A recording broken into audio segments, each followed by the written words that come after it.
Ta'ala simplified and said, produce 10 surahs like the Quran. Then produce one surah. Here it says, produce one surah somewhat similar. Mim misli. The other places the Quran says, misli. Here it says, mim misli. Somewhat similar to the Quran. And the non-Muslim Arabs, they failed miserably. Not that they didn't try. Arabic was at its peak when the Quran was revealed. Several pagan Arabs, they tried, but they failed miserably. And some of their works is yet present in the historical books. And it makes them a laughing stock. The challenge was there 1400 years ago. It's even there today. Today, there are more than 14 million Coptic Christians. Christians who are Arab by birth. Arabic is the mother tongue.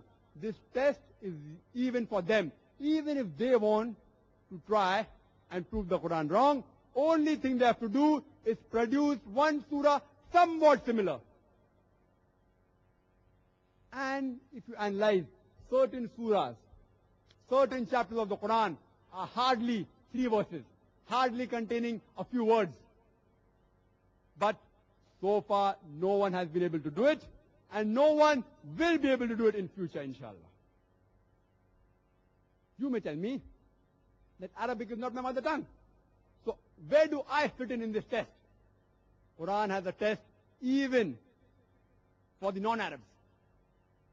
For people who don't know Arabic, everyone in the world, if they want to try and prove the Quran wrong, they can very well try the level best.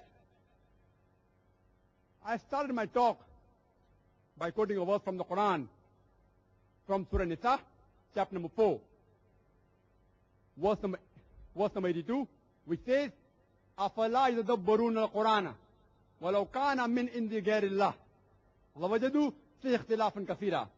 That do not they consider the Quran with care? Had it been from anyone besides Allah, there would have been many contradictions. There would have been many discrepancies. The Quran is saying that if you want to prove the Quran wrong, just point out a single contradiction, a single discrepancy, a single fault in the Quran, and the Quran will be proved not to be the word of God. It's so easy. I do know that there are hundreds of people who have pointed out mistakes and contradictions in the Quran. Believe me, all of them, 100%, are either out of context, the misquotation, mistranslation, to deceive the people. So far, no one has been able to take out a single contradiction or a single mistake in the Quran. Suppose there is a Maulana who is very well versed in the history of Islam, but is not very well versed with the scientific knowledge.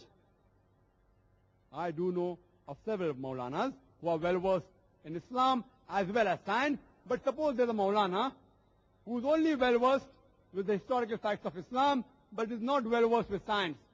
And suppose you go to that Maulana and tell him that here, there is a scientific mistake in the Quran. Just because he cannot clarify that scientific mistake, the alleged scientific mistake in the Quran, that does not mean that Quran is not a word of God, because Quran says in Surah Furqan, chapter number 25, verse number 59, that ask the person who is well acquainted with those things. If you want to ask about the Quran, if the Quran speaks about science, ask a scientist. And he will clarify what does the Quran say. Similarly, suppose any one of the audience, they point out an Arabic grammatical mistake in the Quran. I'm not an expert in Arabic. I'm just a student. And if I cannot clarify that Arabic mistake, if I'm able to, alhamdulillah. But if I'm not able to clarify that Arabic mistake, since I'm not an expert, that does not mean that Quran is proved wrong.